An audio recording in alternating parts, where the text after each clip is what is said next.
البداية شلون انبذر الموضوع. كنت أنا يعني أبي أسوي شيء عن ترافيك سيفتي أو أبي أسوي شيء عن المرور. قبل كانوا يوم يقولون لنا سووا الانيميشن وعبد العزيز كان شغال على حملة ثانية.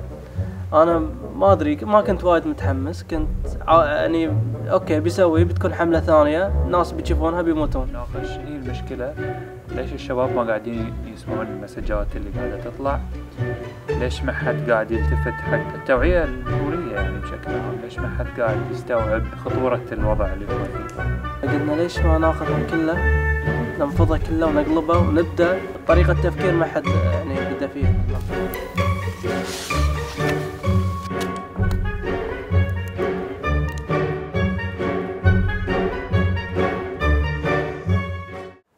فضربت بالقو يوم توفى واحد من ربعنا أنا وراشد. يعني حتى كان هو من الأشخاص اللي يجمع الناس حواليه، يعني مع الدوحة كلها سبحان الله. حتى بالتويتر الستريم كامل عبد الله توفى. أكثر لحظة صادمة في الموضوع يوم حطيناه في القبر وبدينا ندعي له. هني يعني شفت ان الدنيا صدق ما تسوى، وان ما ادري انه يعني كنا نضحك وكنا نحلم، وانا كنت مكلمه قبلها ب3 أيام، كان يبي يتزوج، كان يبي يفتح بيت، كان عنده مشاريع، كان يسوي رجيم، يبي يعدل شكله، يعني كان عنده خطط وايد بيسويها في حياته.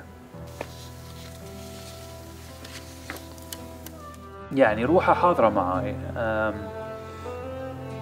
أحلم فيه ساعات، أقول له أنه أنا قاعد أسوي هالشي عشانك، أتمنى أن اللي يتعظ يعني يكون في ثوابك.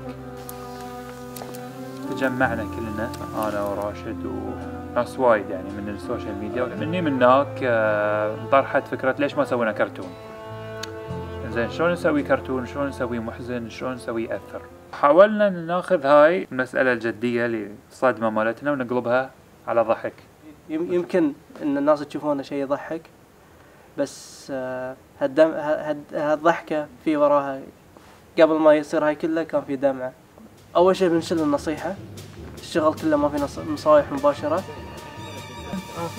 الفكرة هني كلها هني العيون لماعي الحلو. حطينا الفئات اللي هي قاعدة تسبب الحوادث، بعدين ما فكرنا بالفئات اللي هي قاعدة تسوي الحوادث، حطينا لها مواقف وسوينا أكبر المشاكل اللي قاعدة تتكرر، وعقب شكم بخ طلعت الحلقة.